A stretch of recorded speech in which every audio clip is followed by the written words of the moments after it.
कि steward hypothesis में एक एक एरो को लेके चलते बेटा, एक डे टाइम का दे रहा है, एक नाइट टाइम का दे रहा है। What is the mechanism of stomata, इन दिन में क्या मैकेनिज्म है एंड रात में क्या मैकेनिज्म है, उसको देख। क्लियर?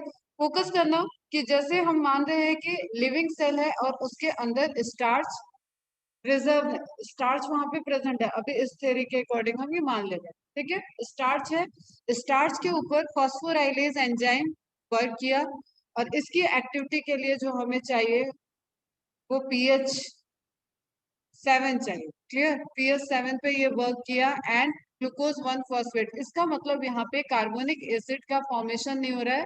CO2 जो भी निकल रही है, CO2 कहाँ निकलेगी? सेलुलर रेस्पिरेशन में। क्लियर? उससे जो भी CO2 रिलीज हो रही है उसको ये बाहर कर दे रहा है, एटमॉस्फेयर में कर। क्लियर? तो यहाँ पे जो कन्वर्जन हो रहा है वो कन्वर्जन हुआ, फॉर्मेशन हुआ ग्लूकोज 1 फॉस्फेट का, क्योंकि स्टोवर्ड यहाँ तक पहुंच गए थे कि वो जो ऑस्मोटिकली एक्टिव और इनएक्टिव का कॉन्सेप्ट चल रहा है वो एक्चुअली में कौन सा शुगर है। तो सुक्रोज, सुक्रोज से आई बात ग्लूकोज पे। क्लियर? क्योंकि फोटोसिंथेसिस का प्रोडक्ट जो है वो ग्लूकोज है। ठीक है, तो स्टार्च का कन्वर्जन, जो स्टार्च स्टोर है वो स्टार्च कन्वर्ट हो गया। ठीक है, स्टार्च पॉलीमर है, पॉलीसेक्राइड है, वो ब्रेक डाउन हुआ, उसमें हाइड्रोलिसिस हो रही है और वो ग्लूकोज 1 फॉस्फेट में कन्वर्ट हो गया। क्लियर है? ठीक है, मतलब ग्लूकोज के एक सब्स्टिट्यूट पे फॉस्फेट ग्रुप लगाओ। इतनी बात समझ में आई? अब म्यूटेज एंजाइम मतलब ये इसमें म्यूटेशन कर रहा है, इसमें और चेंजेस कर रहा है, उसकी पोजीशन पहले फर्स्ट कार्बन पे था फिर 6 कार्बन पे है। क्लियर? जस्ट फॉस्फेट का एक ही मॉलिक्यूल है लेकिन वो कार्बन चेंज कर। अभी इतना समझो, ये सब हम बताएंगे जब हम लोग साइकिल वगैरह पढ़ेंगे, जब हम कार्बन के स्ट्रक्चर सामने होंगे तो वहां समझ में आएगा। अभी बस हम इस थ्योरी के अकॉर्डिंग देख रहे हैं कि इसमें क्या क्या हुआ था। तो ग्लूकोज 1 फॉस्फेट का फॉर्मेशन, देन ग्लूकोज 6 फॉस्फेट का फॉर्मेशन, फिर उस पर फॉस्फेटेज एंजाइम वर्क कर रहा है तो फॉस्फेट हट जाएगा, सिर्फ क्या बच गया आपका? Glucose. And glucose is osmotically active, मतलब जैसे आप शुगर सॉल्यूशन में शुगर ऐड करने की बात कर रहे थे बेटा, वही चीज यहाँ पे होगा। ग्लूकोज अंदर है, स्टार्च था, ये इनएक्टिव है, ऑस्मोटिकली इनएक्टिव है। ये बन गया तो ये ऑस्मोटिकली एक्टिव हो गया। एक्टिव होने से अंदर सॉल्यूट पोटेंशियल बढ़ेगा, अंदर सॉल्यूट पोटेंशियल बढ़ रहा है तो बाहर ऑस्मोटिक प्रेशर बढ़ेगा, ऑस्मोटिक प्रेशर बढ़ गया तो वाटर अंदर की तरफ फ्लो कर जाए। इतनी तो सबको क्लियर है मैकेनिज्म? मैकेनिज्म में कहीं कोई डाउट नहीं होना चाहिए, इसलिए उधर टाइम ज्यादा लिया। ठीक है, तो अब डे टाइम में क्या हुआ, ये एंटर किया फॉस्फेटेज एंजाइम के बाद ग्लूकोज का फॉर्मेशन, ये सब थोड़ा सा यहाँ लिखोगे। ठीक है, एरो के नीचे ग्लूकोज का फॉर्मेशन हुआ। ग्लूकोज क्या है? ऑस्मोटिकली एक्टिव है एंड एज अ रिजल्टेंट आपका स्टोमेटा ओपन हो गया। ठीक है, वाटर अंदर आया, वाटर ट्रांसपोर्ट किया, वाटर के अंदर आने से गार्ड सेल टर्जिट हुई, गार्ड सेल टर्जिट हुई इसलिए स्टोमेटा ओपन हो। अभी ये सारी मैकेनिज्म हर चार्ट में नहीं लिखने की जरूरत है, जस्ट हमने देखना है कि इसमें क्या हो। गार्ड ओपन होगा, इसका हिडन है मैकेनिज्म, वो एक बार आपको कहीं पे लिख लेना है कि वाटर के अंदर जाने से गार्ड सेल में टर्जिडिटी आ रही है, गार्ड सेल में टर्जिडिटी आएगी तो वो फंक्शनिंग करेगा और ओपन हो जाएगा। क्लियर है? फिर अब स्टोमेटा ओपन है, अब क्या हो रहा है? ये ग्लूकोज था, ये ग्लूकोज 6 फॉस्फेट, फिर से यहाँ पे फॉस्फेट मॉलिक्यूल भी क्योंकि अंदर प्रेजेंट होते हैं, एटीपी आपको पता है, एटीपी फॉस्फेट की हुई, अगर एक्टिव प्रोसेस हुआ जैसे ये एक्टिव प्रोसेस बोल। ठीक है, एटीपी एडीपी यूज हुआ तो एक फॉस्फेट मॉलिक्यूल यहाँ पे कम हुआ। क्लियर? इस प्रोसेस में फॉर्मेशन फिर से क्या हो गया? ग्लूकोज 6 फॉस्फेट का, उसमें म्यूटेज वर्क किया, ग्लूकोज 1 फॉस्फेट बन गया, जस्ट इसका रिवर्स जा रहा है। ठीक है, इसका रिवर्स चल रहा है, रात में चल रहा है लेकिन, एंड फाइनली आपका ग्लूकोज 1 फॉस्फेट, और रात में क्योंकि कार्बन डाइऑक्साइड जो रिलीज हो रहा है, जो सेलुलर रेस्पिरेशन है, स्टोमेटा के अंदर वो स्टोर होने लगेगा और उसके स्टोर होने से क्या होगा? पीएच फेरिक हट जाएगा, एसिडिक हो जाएगा, कार्बोनिक एसिड में वो कन्वर्ट होगा और इस वजह से पीएच 5 हो गया एंड फॉस्फोराइलेज यहाँ पे जो भी एक्टिविटी वगैरह सारी चीजें चल रही है एंड एज ए रिजल्टेंट आपका स्टार्च का फॉर्मेशन। अब स्टार्च के फॉर्मेशन से हमारे जो अंदर गार्ड सेल के अंदर जो कंडीशन है वो फिर से क्या हो गई? Osmotically inactive. ऑस्मोटिकली इनएक्टिव होते ही वाटर का आना तो रुक ही जाएगा, वाटर उल्टा बाहर जाएगा, बाहर कंसंट्रेशन अब हाइपरटोनिक होगी। Is it clear? समझ में आई बात? तो ऐसे रिजल्टेंट क्या होगा, वाटर कम हुआ, टर्जिडिटी कम हुई, गार्ड सेल क्लोज। ठीक है, एंड गार्ड सेल कभी भी क्लोज नहीं होती कंप्लीटली, इसलिए क्वेश्चन आपको मिलेगा कि पार्शियली क्लोज।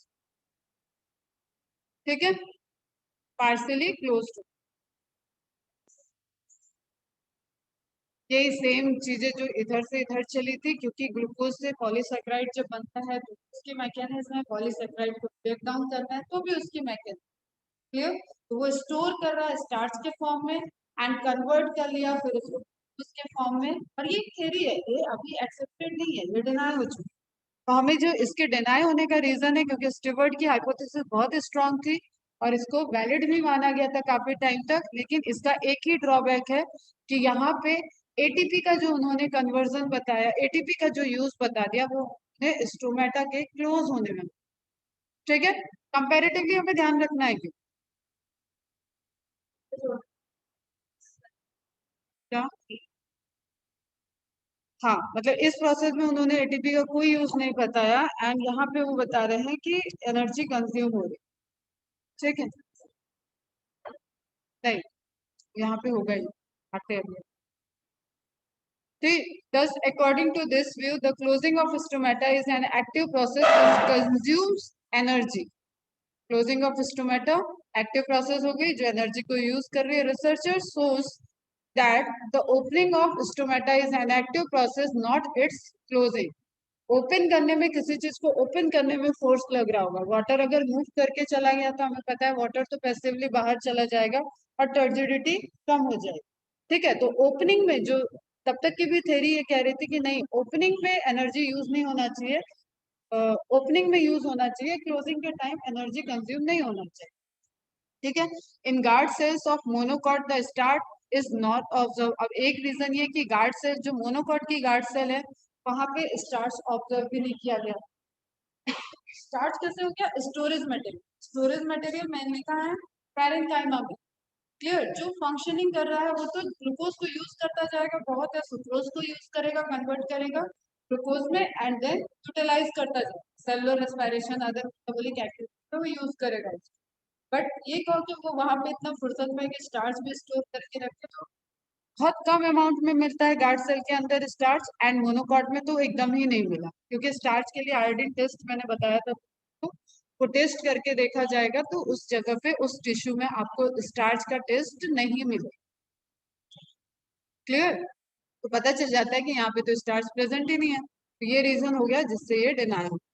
नाउ आगे जो एक्सेप्टेड है उस तक जाने से पहले कुछ पॉइंट्स ध्यान में रखो कि stomata covers 1 to 2% of total leaf area, diameter is 27.5 micrometer. U M नहीं होता बेटा, ये म्यू होता है, इस तरीके से ना।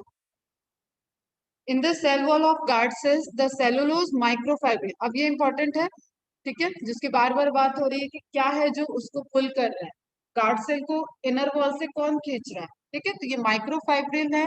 माइक्रोफाइब्रिल किसके बने हुए हैं, सेलुलोज के बने हुए हैं, रेडियली अरेंज्ड। अब रेडियली क्यों अरेंज्ड है बेटा, देखो ये इस तरीके से है, ये स्ट्रक्चर है आपका। ठीक, अगर ये ऐसे अरेंज है तभी ये पुल कर सकता है, अगर हम इसको लॉन्गिट्यूडनली अरेंज कर दे तो क्या ये मैकेनिज्म हो पाएगी? सोच के देखो, नहीं हो पाएगा ना। ये तो इधर प्रेशर लगाएगा, ये इधर प्रेशर लगाएगा, इधर तो कुछ लग ही नहीं रहा है, किस वजह से ये खींचेगा? तो रेडियली अरेंज यजर्सन रीजन का क्वेश्चन, और इस वजह से जो टर्जिडिटी की वजह से प्रेशर लगेगा, और ये थिक वॉल होती है, थिक वॉल है तो इस वजह से ये प्रेशर इधर नहीं लगेगा, पल्जिंग नहीं होगी। मतलब ये स्ट्रक्चर अगर ऐसा है तो ये ऐसे नहीं होगा, एक गार्ड सेल है ये ऐसे है तो ये ऐसे नहीं होगा, ठीक, ये इधर की ही तरफ जाएगा। Microfibers are radially arranged. They radiate outward from the pore. This type of arrangement is called radial micellation. मिसली formation, मैंने मिसल फॉर्मेशन एक बार बताया था कि कुछ ऐसा स्ट्रक्चर जो आपको सेपोनिफिकेशन, जैसे आप साबुन डालते हो झाग जैसा स्ट्रक्चर बन जाए, मतलब एक क्लस्टर दिख, तो उसी तरीके का यहाँ पे क्योंकि वो रेडियली अरेंज्ड है तो एक तरीके का स्टार रेडियस लाइक का अरेंजमेंट दिखेगा जो वहां पे आपको दिखेगा। इसको बोलते हैं रेडियल मेसेलेशन। क्लियर? वर्ड याद रखना, टर्मिनोलॉजी पूछी गई है, ये सारे पॉइंट इंपॉर्टेंट है, पर लिखा ही है इंपॉर्टेंट। क्लियर?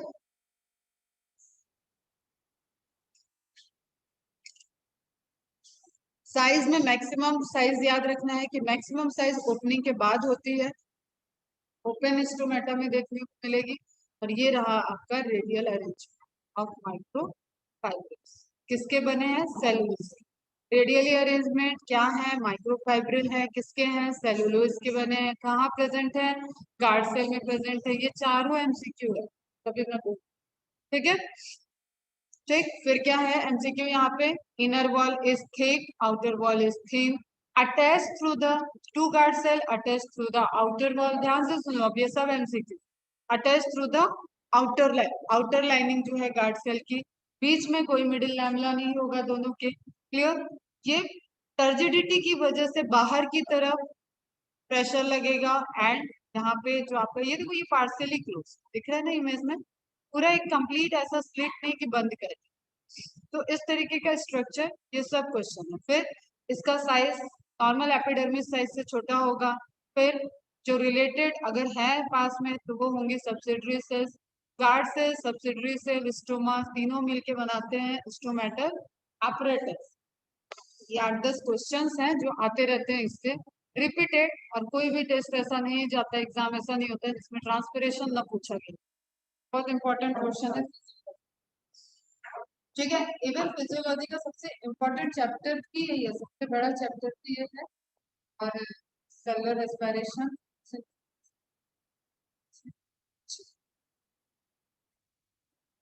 ठीक है बेटा, तो फ्लैसिड कंडीशन में क्लोज है, टर्जिड कंडीशन में ओपन है, ये कंडीशन वाली बात भी आ गई। ये सब चीजें आपको ध्यान में नाउ उस थ्योरी की तरफ। अच्छा, अभी C3C4 प्लांट का कंपैरेटिव पूछता है, ये भी ध्यान में रखना। The rate of transpiration is high in C3।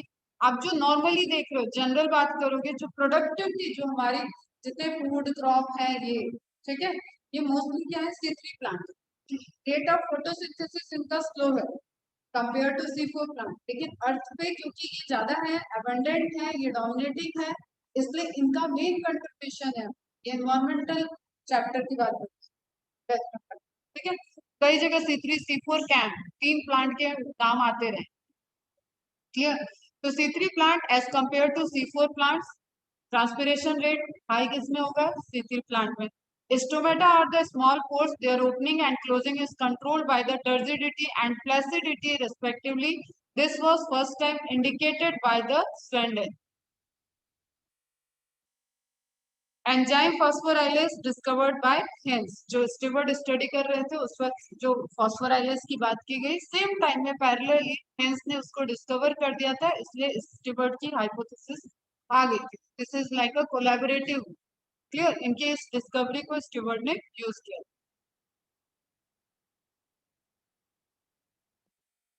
Scientist का नाम तो सब लोग बना ही रहे। ठीक है, फिर Kin and Tong discovered phosphorylase enzyme in guard cell. Transpiration is also called victory by default necessary evil. मतलब ट्रांसपायरेशन एक ऐसा होता है ना कि बाय डिफॉल्ट आपकी किसी चीज पे जीत मिल रही है और आप वो अच्छी चीज, जीतने के लिए तो अच्छी चीजें करते हैं, हम लड़ रहे हैं या मेहनत कर रहे हैं तब हमें जीतना चाहिए। एक गलत चीज की वजह से जिसमें हमारा लॉस हो रहा था, बटर लॉस हो रहा था, उसकी वजह से हम जीत रहे हैं, उसकी वजह से हमारा सर्वाइवल है। ये कैसा हो गया? Victory by default and it is known as necessary evil. The estimata shows maximum opening between 10 to 3 p.m. and close 10 p.m. to 4 a.m. मतलब रात में मैक्सिमम जो आपका फोटो एक्टिव होता है। मैक्सिमम स्टोमेटा, जनरल स्टोमेटा की बात करोगे तो फोटो एक्टिव और डाइकोट। किसी स्टडी को आप देखो, इमेज देखो ध्यान से, तो वो बी शेप की बात कर, मतलब डाइकोट की बात। क्लियर बेटा? एक्टिव पोटेंशियल, अब जो थ्योरी एक्सेप्टेड है बेटा, that is active potential theory. ये पेन यूज कर रहे हैं तो तुम लोग को दिख रहा है क्या? तो नहीं ऑनलाइन, अभी जो मैं पेज चला रही हूँ वो दिख रहा है? ठीक है,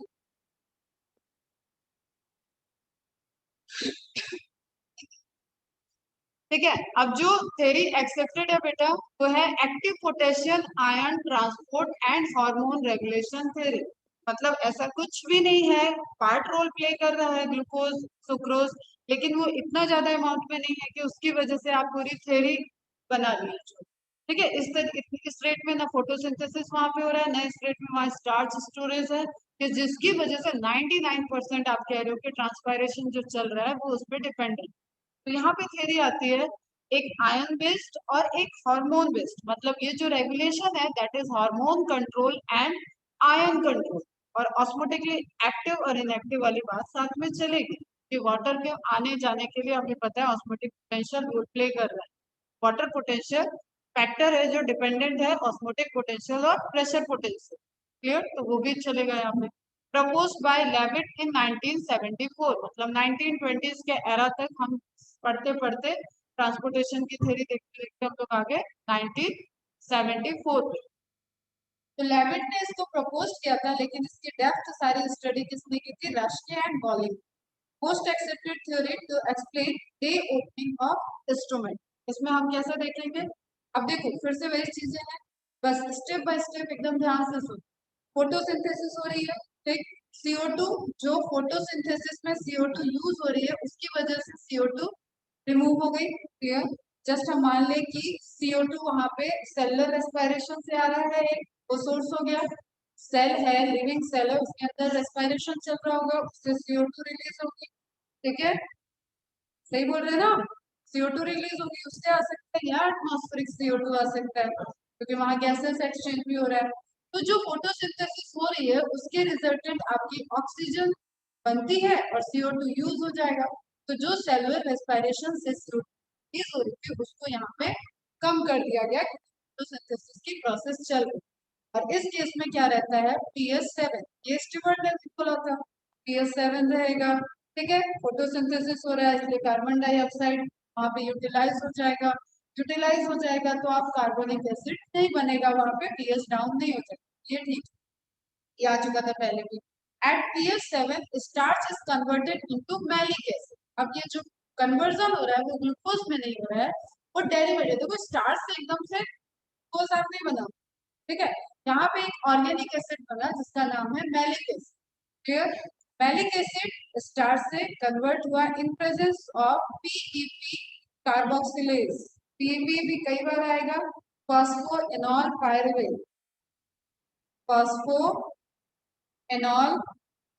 पायरुवेट,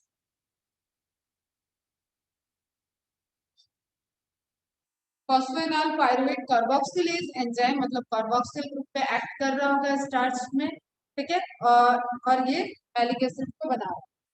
ठीक है, अब इस केस में क्या हुआ? मैलिक एसिड जो बना है वो अपने आयनिक फॉर्म में डिसोसिएट हो जाएगा। मैलिक एसिड डिसोसिएट होगा तो मैलेट आयन और H प्लस रिलीज हो जाएगा। क्लियर? मैलेट आयन मैंने पहले भी एक बार बताया था, ऑक्जेलिक एसिड मतलब बना है लेकिन वो रिएक्शन में जाएगा तो ऑक्जेलेट के फॉर्म में जाएगा। सिट्रिक एसिड रिएक्शन में जाएगा सिट्रेट के फॉर्म में। ठीक है, तो सेम चीज है, malic acid dissociated into H plus ion and mallet ion. Now malic acid से जो मैलेट आयन नेगेटिव बना, H प्लस आयन पॉजिटिव बना।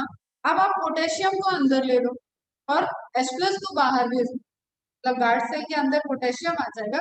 ये कहाँ रिलीज हुआ? गार्ड सेल के अंदर। H प्लस आयन बना, मैलेट आयन बनने के साथ जो H प्लस रिलीज हुआ ये गार्ड सेल के अंदर। अब आपको आयनिक बैलेंस मेंटेन रखना है, K प्लस को अंदर लाना। ठीक है, तो K प्लस को अंदर लाने के साथ साथ H प्लस बाहर जाएगा ताकि पॉजिटिव आयन बैलेंस रहे। 2 K प्लस अंदर आया तो 2 H प्लस बाहर जाएगा। ठीक है, K प्लस मतलब पोटेशियम आयन। ठीक है, पोटेशियम आयन ही है। The subsidiary cells are the store house of the potassium ion. अब ये है आपका बढ़िया वाला MCQ जो दोनों चैप्टर का आता है।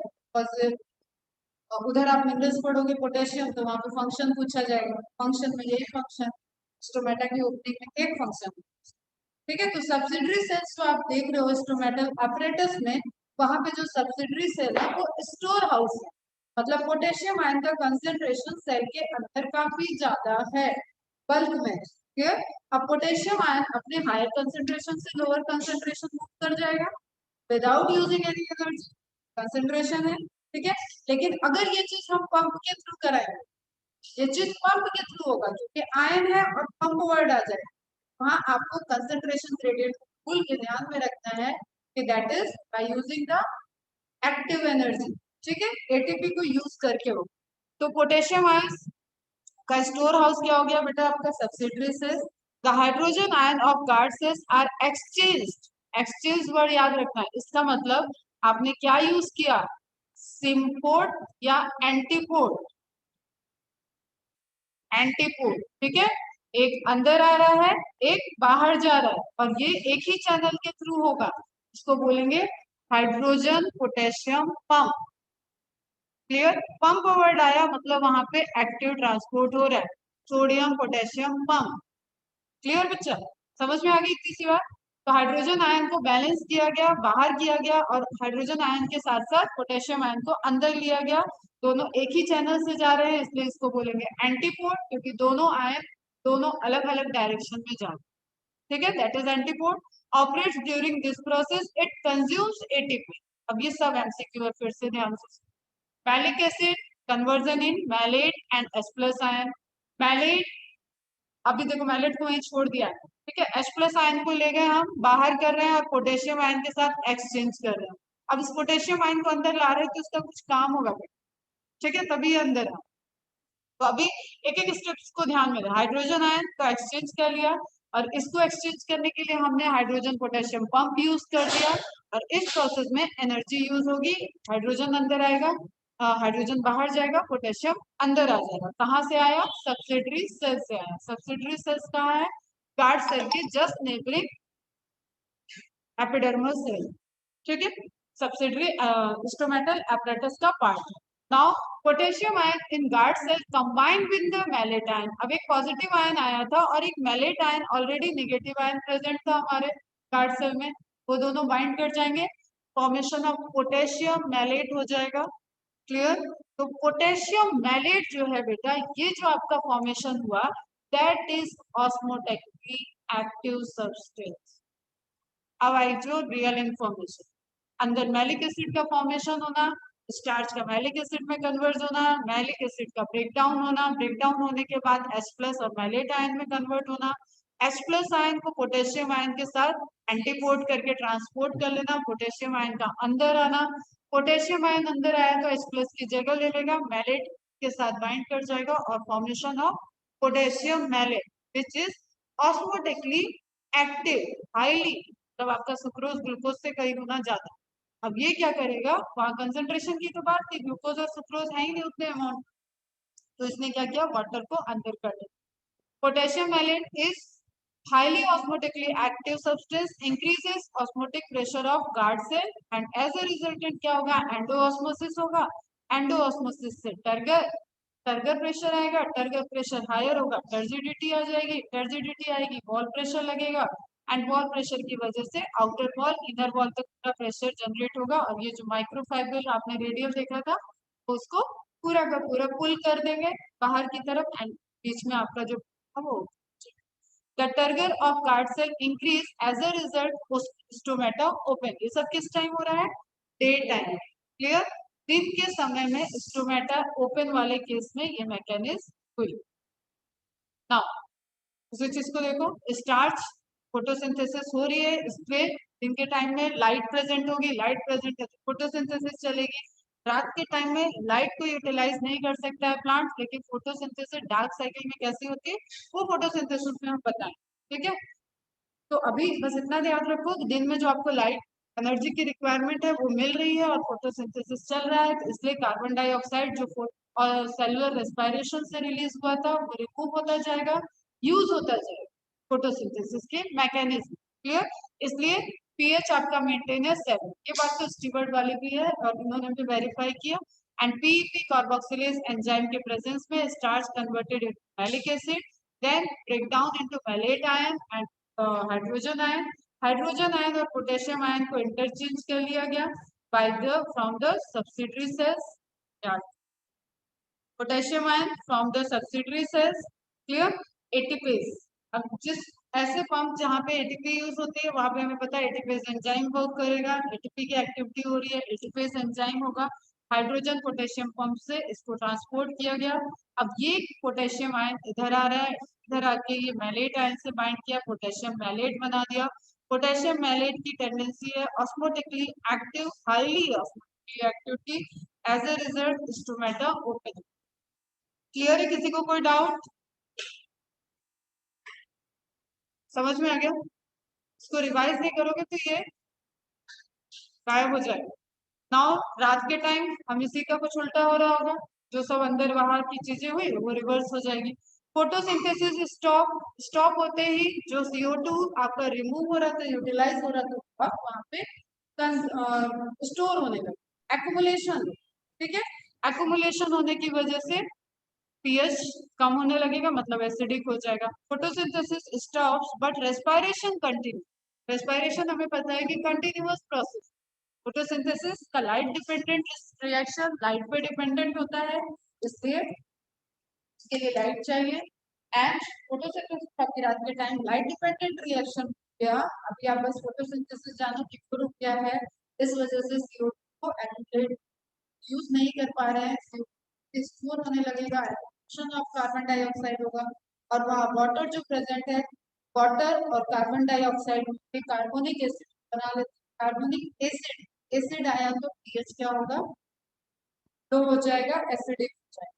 ठीक है, अब पीएच के एसिडिक होने की वजह से फिर आगे जो प्रोसेस चल रहा है वो स्टोमेटा क्लोज की जाएगी। In the evening the plant faces water stress condition. अब हार्मोन भी आना है हमें, हार्मोन भी नाम आया था थ्योरी में। ठीक है, हार्मोन कौन सा आएगा?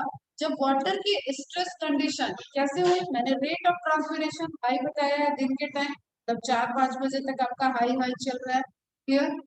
इवेपोरेशन हाई चल रहा है, वाटर एब्जॉर्प्शन चल रहा होगा, लेकिन कभी भी जो वाटरिंग किया हुआ था वो सुबह का किया था, सॉइल में भी वाटर का लेवल डाउन होगा, वाटर की रिक्वायरमेंट ज्यादा है लेकिन अवेलेबिलिटी कम।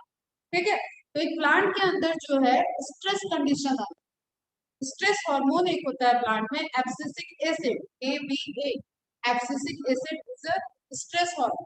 और यहाँ पे हम कौन सा स्ट्रेस देख रहे हैं? Water stress. Clear? Water stress condition समझ में आई? ट्रांसपिरेशन हो रहा है, एब्जॉर्प्शन स्लो है, ट्रांसपिरेशन फुल बन रहा है, लेकिन सारी प्रोसेस स्लो चल रही है। और अवेलेबिलिटी ऑफ कैपिलरी वाटर भी शाम के टाइम तक स्लो हो चुकी है। आपको एक फुहारा आएगा, वाटरिंग करेगा तो।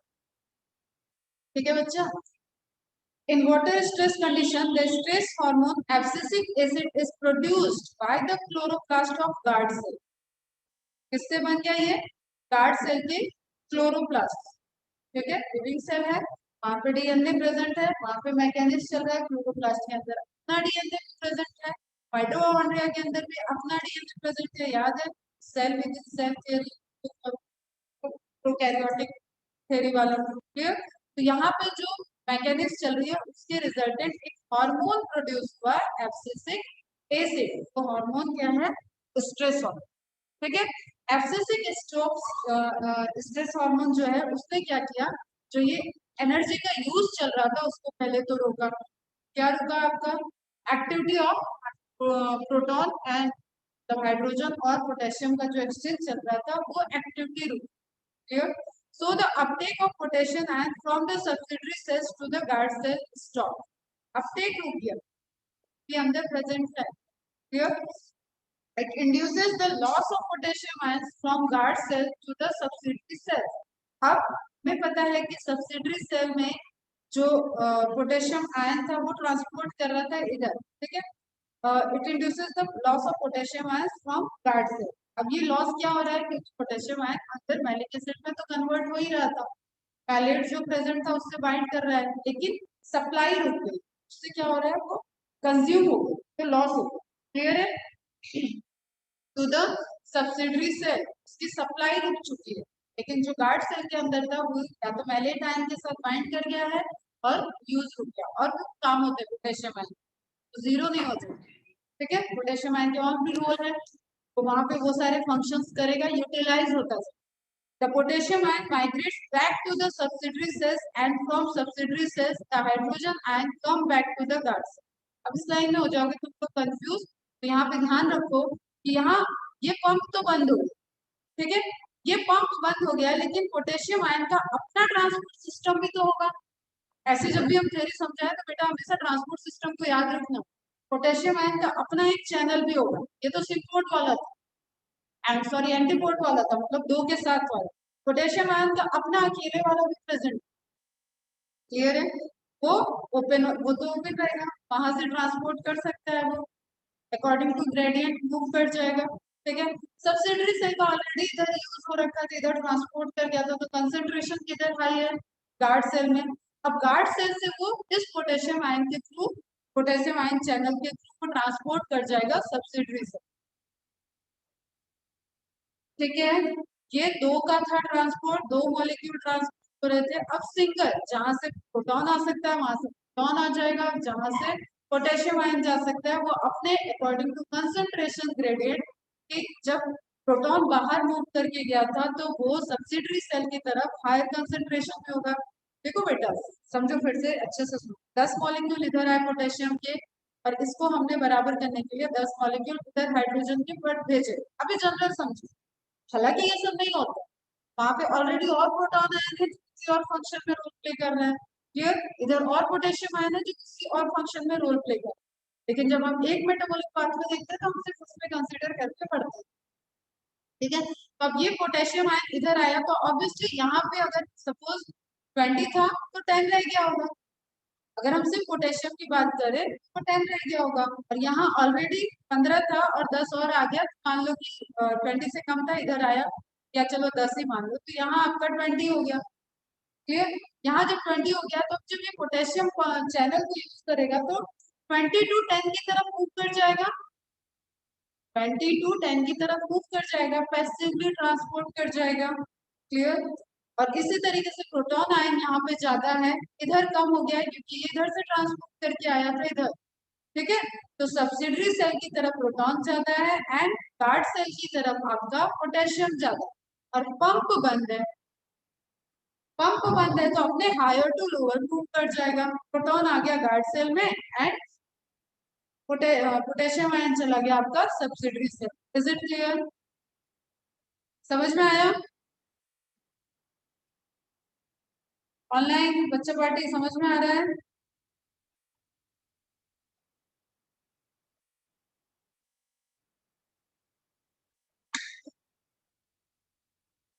अब प्रोटॉन आया तो फिर से कौन बाइंड करेगा बेटा, प्रोटॉन बाइंड कर जाएगा, थोड़ा सा। अच्छा, अभी चार्ट में भी देखेंगे ना, एक बार और हो जाएगा। So the uptake of potassium ion from the subsidiary cells to the guard cell stop. It induces the loss of potassium ions from guard cell to the subsidiary cell. एक तो आयनिक ग्रेडियंट के थ्रू जा रहा है, दूसरा वहां utilise हो रहा है, तो आप कुछ भी प्रोसेस देख लो, उसका मैग्नीट्यूड जो होगा उसमें पोटेशियम आयन का लॉस होगा गार्ड सेल के अंदर, क्लियर। जब लॉस हुआ पोटेशियम आयन का migrates back to the subsidiary cells and from subsidiary cells hydrogen ions come back to the guard cell, clear. Again malic acid is form, malate ion, अब potassium ion जा रहा है, ठीक है, उसको छोड़ के जा रहा है, तो वो वहां पे जब प्रोटॉन आएगा, प्रोटॉन की बाइंडिंग एबिलिटी ज्यादा होती है, क्लियर, तो वो मैलेट आयन से बाइंड कर जाएगा, आपका जो मैलिक एसिड टूटा था डे टाइम में वो क्या बन गया, फिर से बन, clear. At acidic pH the malic acid is converted into starch, अब क्योंकि पीएच एसिडिक है तो वो कन्वर्ट हो गया आपका स्टार्च में, which is osmotically inactive, osmotically inactive ही हमें चाहिए क्लोज करने के, एक्टिव चाहिए हमें ओपन करने के, क्लियर। मैलिक एसिड क्या था, ऑस्मोटिकली एक्टिव, ऑस्मोटिकली एक्टिव है, इसकी वजह से ओपन हुआ दिन में, कौन था ये, पोटेशियम मैलेट, ठीक है। और फिर आपका जो फाइनली मैलिक एसिड फिर से कन्वर्ट हो गया स्टार्च में, वो ऑस्मोटिकली इनएक्टिव है एंड एक्सोऑस्मोसिस हुआ, वाटर बाहर की तरफ गया, लॉस ऑफ वाटर हुआ, स्टोमेटा क्लोज हुआ। Is it clear.